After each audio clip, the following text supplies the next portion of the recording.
주식 투자 심플하게 충분하게 스텝스. 투자자 입장에서 빠르고 정확한 시황을 전달드릴 최경진의 퀵 시황입니다. 네, 오늘은 간단하게 한 줄 평을 하면요. 눈물 나는 강 건너 불구경입니다.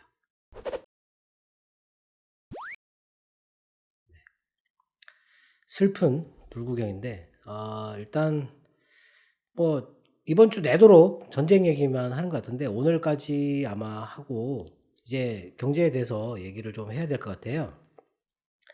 일단 뭐 어제 정말 신기한 경험인데 러시아 시장이 중단했다가 우리 시간으로 4 시에 재개장을 했거든요. 네. 네. 어마어마하게 빠졌죠. 네. 장중에 -49% 까지 빠졌어요. 한 나라의 전체 지수가 하루 만에 그 정도 빠지는 걸 저는 처음 봤습니다, 처음. 예. 예전에 뭐 20% 이렇게 빠진 거는 본 것 같은데 50%가 빠지는 거는 처음인 것 같아요. 네. 어마어마하다. 지금 고점이 거의 2,000 포인트였는데 600 포인트까지 밀려 있습니다. 네. 어제 나왔던 뉴스하고 지금 오늘까지 나왔던 뉴스를 먼저 간단하게 보면요. 어제 뭐 미국의 4분기 성장률 7%, 이거 이미 나왔던 얘기고, 4분기 물가지수 분기 단위로 7.2%, 전망은 6.9%였는데, 네. 이것도 지금은 중요하지 않고, 신규 실업 수당 청구 건수 23만 2천 건, 적정 수준으로 나온 것 같고요. 그리고 4분기 PC 가격, 네, 소비자 물가 지수, 그거 6.3%, 전망은 6.4%였다. 그리고 1월 주택 판매가 80만 천채였어요. 네. 월간으로 -4.5%.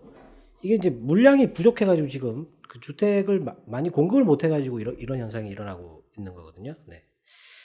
그리고 미국에서 어제 차이나 이너셔티브라고 하는 옛날에 트럼프 때 중국 스파이 활동하고 그리고 지적재산권 침해 이거를 방지하기 위해서 만들었던 거 그거를 폐기한다라고 중국 한 나라만을 목표로 해서 하는 게 지금 의미가 없다.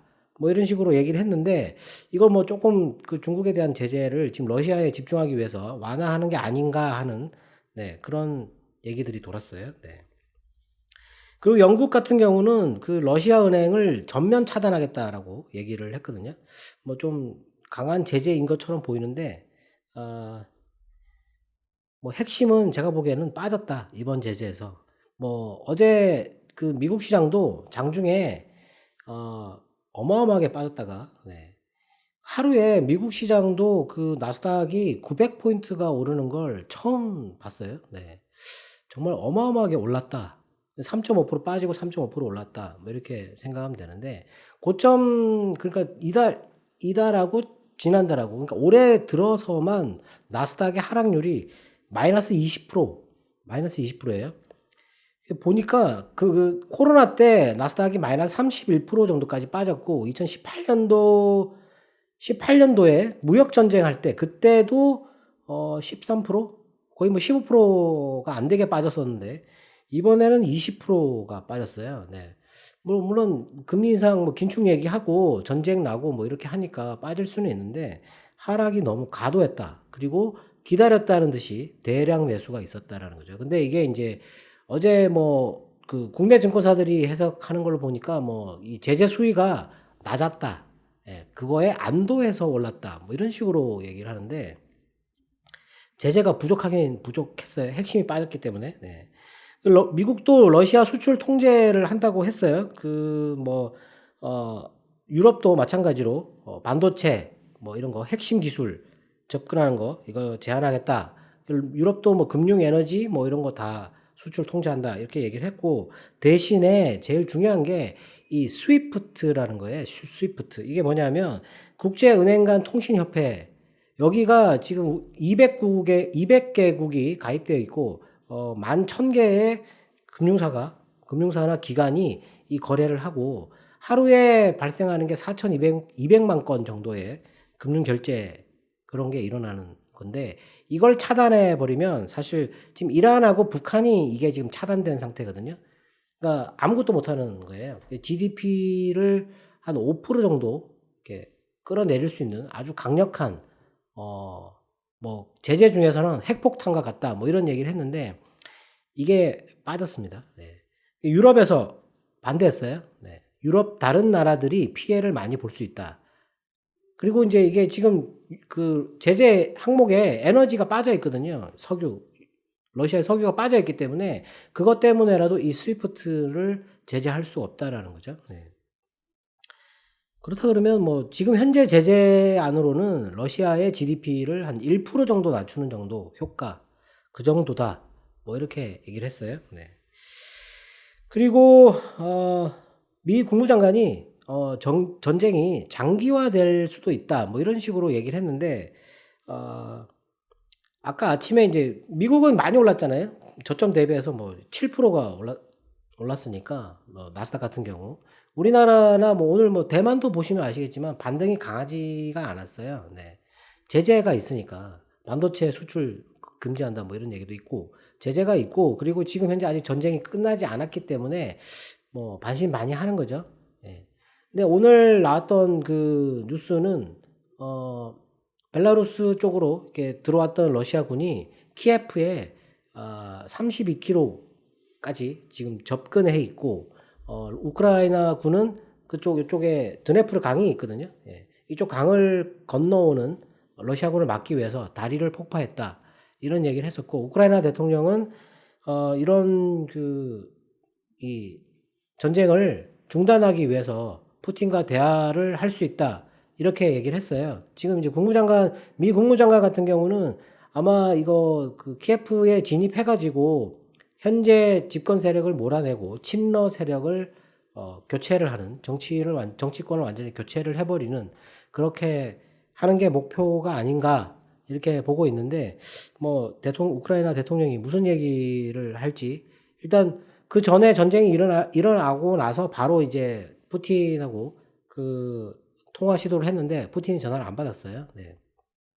하여튼 근데 지금 대화 시도를 하겠다라고 얘기를 했고 어느 정도 지금 현재 전쟁이 진행되고 있느냐 진행 사항에 대해서는 지금 사실 정확하게 판단을 하기가 좀 어려운데 어제 러시아에서 한 150발 정도의 미사일 탄도 미사일하고 순항 미사일 이런 게 발사가 됐다라고 했는데 우크라이나 군사 시설이 83개가 부서졌다고 그랬거든요. 네. 거의 뭐 제공권은 러시아가 다 장악한 걸로 반격할 수 있는 그런 항공 무기 이런 게 우크라이나가 이제 거의 없다 이런 식으로 했어요. 지상전으로만 러시아군의 진격을 지금 현재 막아야 되는 탱크가 이게 전부 다 탱크잖아요. 탱크가 들어오는 거를 막아야 되는 그런 상황이다라고 보면 될 것 같아요. 그리고 중국이 애매한 입장을 취하다가 오늘 뭐 중요한 얘기를 했는데 러시아의 경제를 도울 것이다 이렇게 얘기를 했어요. 네. 서방의 제재를 비난을 하고 경제를 도울 것이다. 그러면 러시아에 대한 지금 현재 제재가 효과를 효율적으로 발휘하기는 좀 어렵지 않겠느냐. 예. 이 중국이 지금 뭘 노리냐 하면 위안화 거래를 늘리려고 하는 겁니다. 지금 러시아와의 무역 경제 이거 활동을 늘려가지고 위안화 거래를 늘리려고 하는 그런 꼼수가 있지 않나 이렇게 싶거든요. 그리고 러시아에 가스 공급하는 가즈프롬이 우크라이나 통과하는 가스관을 통해서 유럽 쪽으로 공급하는 가스는 차질이 없다. 이렇게 얘기를 했어요. 네. 근데 어제 유럽 가스 가격은 30% 이상 폭등했습니다. 네. 또 폭등했어요. 지금 이번 주에만 지금 거의 60% 가까이 뛰고 있는 것 같은데 120유로까지 올라와 있어요. 지금 거기에 한 70유로 정도였었거든요. 네. 3일 동안 뛴 게 거의 뭐 배로 뛰었어요, 지금.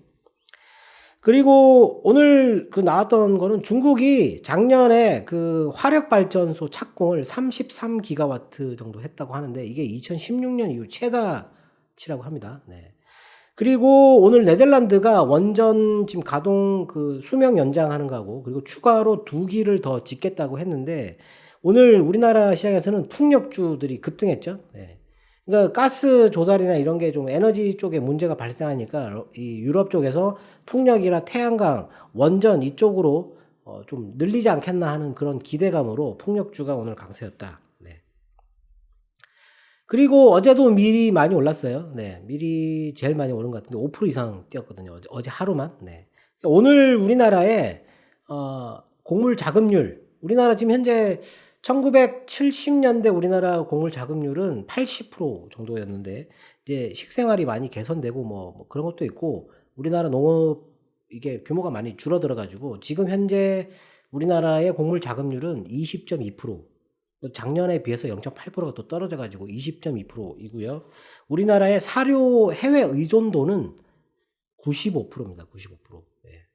그리고 지금 현재 우리나라가 의존하는 이 우크라이나 쪽 그 들어오는 곡물 그거는 10% 정도 된다고 하는데 뭐 재고가 한 4, 5개월 정도 물량이 비축되어 있다라고 얘기를 했거든요. 네. 당장에 어떤 큰 영향은 없다. 이렇게 얘기를 하는데 당장 지금 곡물 가격이 뛰고 있으니까 그쪽에서 이렇게 바로바로 수입해서 뭔가를 하는 업체들한테는 타격이 조금 있을 수 있겠죠. 네. 일단 뭐 전쟁이 어떻게 전개되느냐 하는 거에 대해서는 어제는 속보가 너무 많았기 때문에 그 속보를 이렇게 쭉 전쟁 흐름이 어떻게 진행되느냐 거의 일방적인 전쟁이라고 보시면 되거든요. 서방이 개입하지 않으면. 어제 미국 시장이 그렇게 반등할 수 있었던 것도 제가 보기에는 뭐 이 제재가 낮아서라기보다는 나토가 전투 병력을 직접 투입하는 건 지금 계획이 없다라고 얘기를 했고 미국도 미군 전투 병력을 7,000명을 추가 동유럽에 추가 배치하겠다고 했지만 우크라이나에 지원하는 일은 없다라는 거죠. 네. 그러면 우크라이나 혼자 싸워야 되는데 러시아의 인구가 1억 4천만 명 정도 되거든요. 근데 우크라이나의 인구가 4천만 명이에요. 뭐 군사력 비교는 뭐 언론사에서도 한 게 있지만 러시아의 군사는 90만 명, 예, 정규군이 90만 명이고 우크라이나는 20만 명이 안 되는 걸로 알고 있는데 이번에 뭐 그 예비군 모집한 것도 뭐 3만 6천 명 정도. 예. 오늘 우크라이나에서 16세부터 60세까지의 남성을 출국 금지시켰어요, 전부 다. 예. 같이 싸워야 된다라고 호소하고 있는데 일단 뭐 국력이나 전투력에 비해서 이게 너무 현저하게 차이가 많이 나고 무기의 그 현대화 이런 것도 너무 차이가 많이 나고 거의 맨몸으로 탱크를 막아야 된다. 이렇게 보면 되는데 얼마나 버틸까? 우크라이나 대통령은 그 키예프를 떠나지 않겠다라고 얘기를 했는데 종적을 감췄다고 도망간 거 아니냐 뭐 이런 얘기도 있었지만 지금 SNS를 통해서 계속 뭐 독려를 하고는 있어요. 네.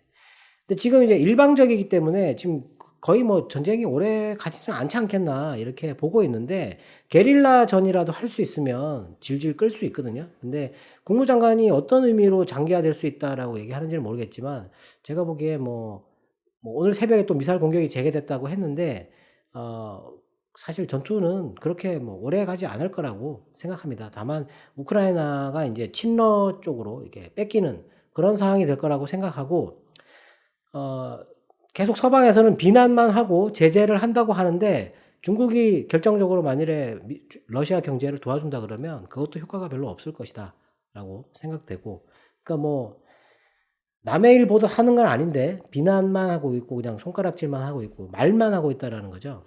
이번에 이 첩보전 정확한 이 전쟁 시나리오 예측 이거에 대해서 뉴욕타임스하고 블룸버그에서는 첩보전은 이겼다 뭐 이런 식으로 뭐 이렇게 자축하는 듯한 축혀 세우는 듯한 그런 보도가 나왔어요. 네.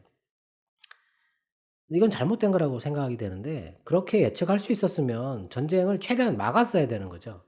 러시아가 명확하게 얘기를 했잖아요. 안전 보장을 서면으로 해달라는 거예요.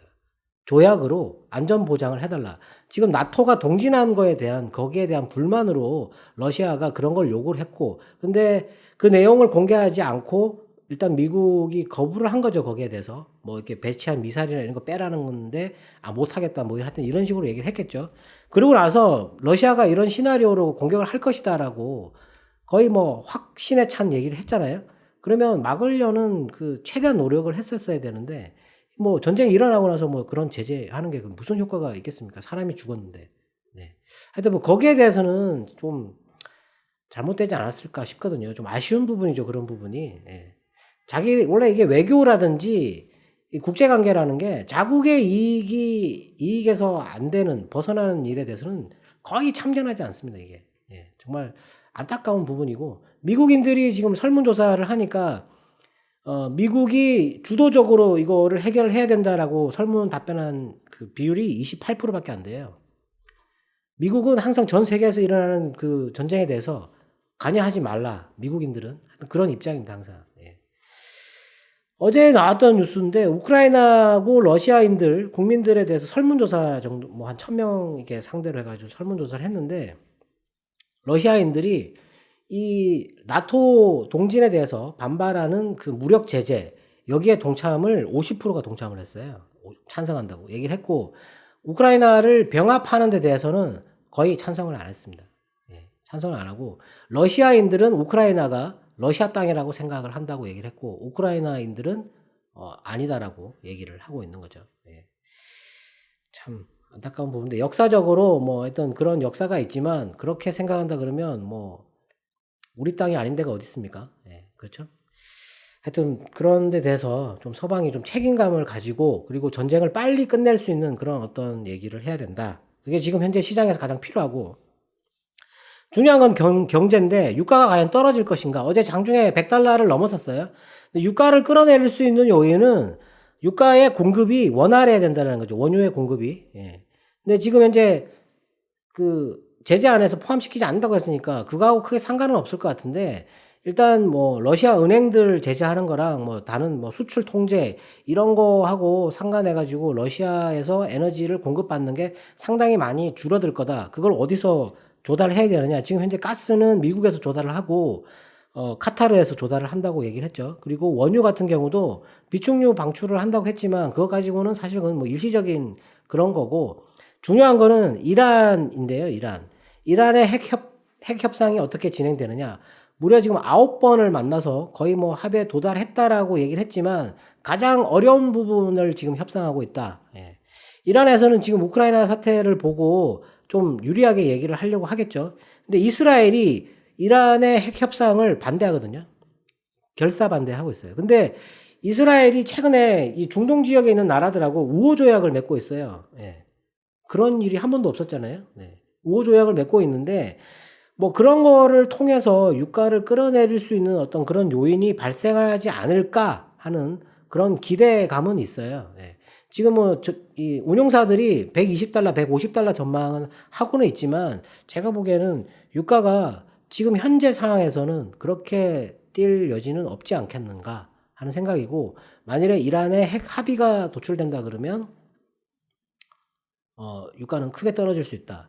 그리고 오늘 뭐 뉴스에 그런 얘기들을 많았는데 스태그플레이션이라고 얘기를 많이 했잖아요. 네. 경기 침체를 지금 자꾸 거론하기 시작했어요. 물가가 너무 높아지기 때문에 원래 전쟁이 일어나면 물가가 엄청나게 뛰거든요. 그렇게 되면 경기가 침체로 들어가게 되는데 경기 침체가 발생할 경우에는 유가가 떨어진다라는 거죠. 네. 근데 그거는 지금 현재 시장에 상당히 나쁜 징후가 되겠죠. 유가가 떨어지는 게 공급 쪽에서 어떤 해결이 발생을 해가지고 떨어져야지 침체 때문에 수요 쪽에서 줄어든다라는 것 때문에 떨어진다 그러면 그거는 지금 시장에 상당히 안 좋다. 그러니까 유가가 떨어지는데 왜 떨어지는지 공급 쪽에서의 문제인지 수요 쪽에서의 문제인지 확실하게 봐야 된다는 겁니다. 그게 스태그플레이션인지 아니면은 뭐 이란의 핵 합인지 어떤 원인인지에 따라서 이 시장의 흐름이 결정이 될 거다라고 보면 될 것 같고요.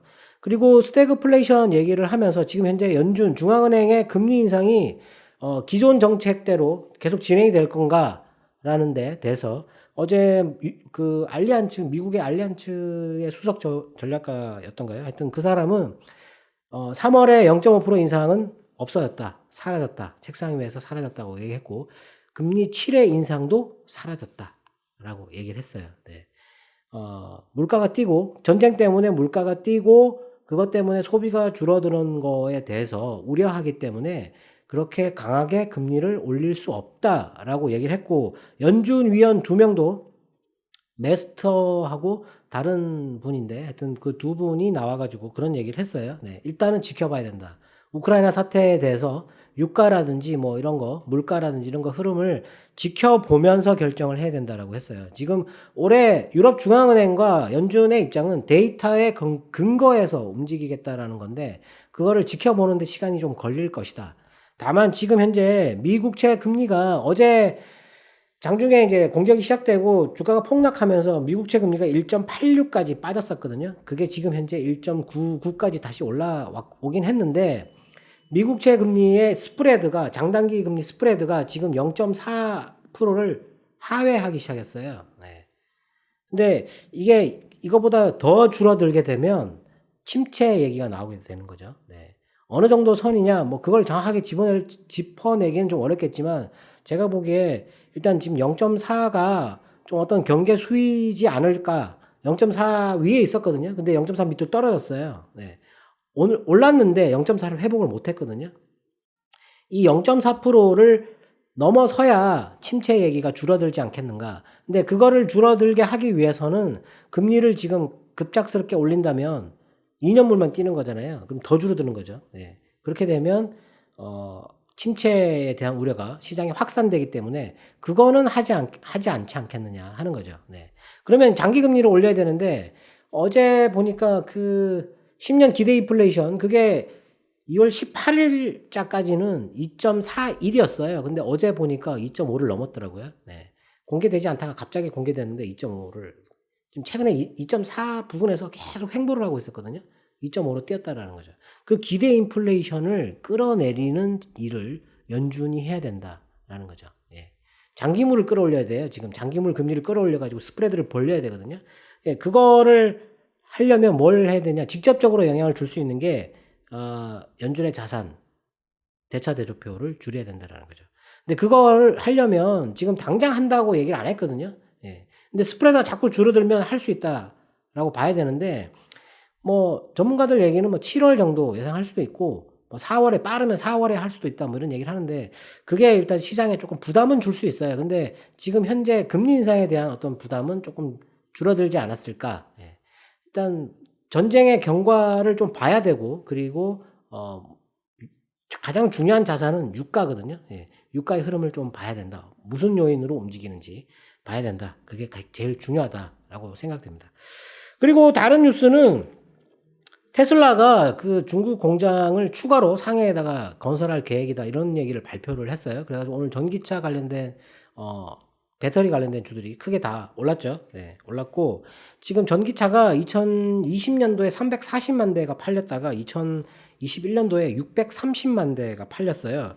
근데 2025년에는 이게 몇 대가 팔릴 거라고 예상하냐면 2천만 대로 예상하거든요. 3배 정도 뛴다라는 거죠. 네. 배터리가 지금 부족하다. 중국의 동박이 지금 뭐 좀 많이 부족하다라고 얘기를 했는데 오늘 SKC가 많이 올랐는데 SKC나 아니면은 뭐 솔루스 첨단 소재 예. 그리고 SK 아이 테크놀로지 뭐 이런 것들 있지 않습니까? 동박, 전지박 관련된 주식들 이런 주식들 잘 봐야 되겠죠. 그리고 메타버스 그 메타 플랫폼 네. 페이스북이죠. 네. 거기서 메타버스 AI 그 공개를 했는데 빌더봇이라고 네. 그거를 갑자기 공개를 했어요. 네. 그래서 오늘 뭐 메타버스 관련된 그런 쪽도 좀 오르지 않았을까 싶고 그리고 삼성이 로봇 인력이 1년 전에 비해 가지고 10배가 늘었다고 얘기를 했습니다. 오늘 로봇주들이 또 많이 올랐거든요. 네. 지금 그거 관련돼 가지고 제일 지금 관심 있게 보고 있는 삼성 쪽과 지금 제휴를 맺고 있는 에브리봇 그거를 제일 많이 보고 있어요. 근데 로보티즈가 지금 제일 많이 올라가고 있죠. 로보티즈, 로보스타 그리고 유진 로봇 그런 것들. 그리고 질문에 이거 나온 지 좀 됐었는데 이거 뭐 지금 계속 전쟁 얘기하다가 얘기를 못 했는데 트루인에 대해서 물어보셨는데 이번에 그 뭐 QSI도 그렇고 트루인도 그렇고 뭐 실적이 좋았는데 4분기의 실적이 안 좋게 나왔어요. 잘 가다가 갑자기 배당을 또 한다고 그러고 뭐 이 트루인 같은 경우는 투자 손실이 발생했다 그러고 하여튼 그런 얘기가 있어가지고 그렇긴 한데 자동차 트루인은 제일 중요한 거는 자동차죠. 전기차의 이 판매량이 증가해야 되는 건데 제가 볼 때 뭐 지금 지금 당장은 현대차나 기아차 차트를 보면 갭으로 떨어져 가지고 회복을 못 하고 있는 그런 상태지 않습니까? 반도체 부족이 지금 해소가 안 되고 있다라는 거죠. 네. 그것과 관련해 가지고 트루인의 실적도 둔화되는 게 아닌가 하는 그런 우려가 있을 수 있는데 i3 시스템하고 보면 약간 지금 차이가 있어요. i3 시스템은 지금 뛰고 있거든요. 근데 이쪽은 거의 대부분 다 방산 쪽이에요. 군수 쪽이고 민간 쪽은 이 트루인인데 자동차 때문에 지금 약간 발이 묶여 있는 것 같다. 제가 보기에는 앞으로의 성장에는 전혀 문제가 없어 보인다. 지금 뭐 제 생각엔 사야 되지 않을까 싶기도 하고, 예, 그렇습니다.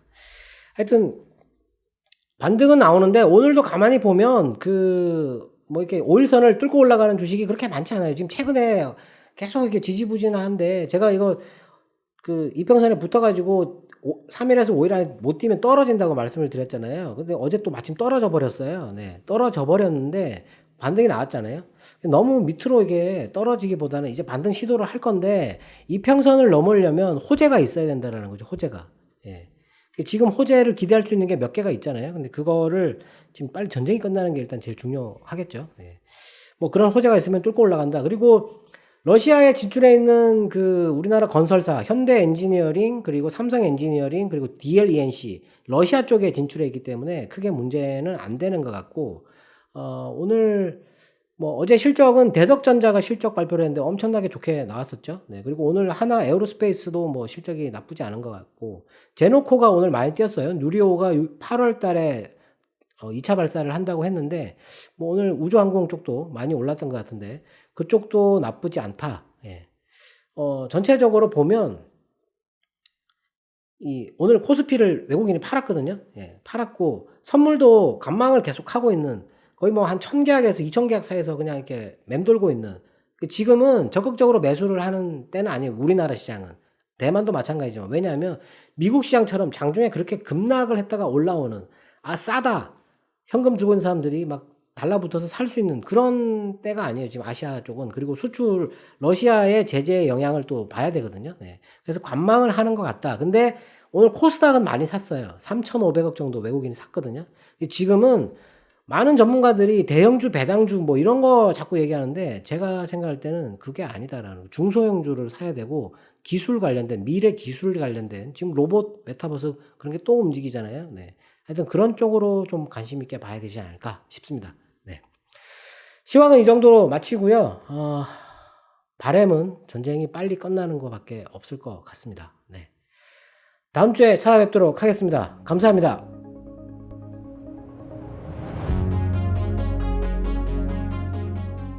널 한눈에 알아봤어. 내 투자 성과를 한눈에 쳐. 스텝스.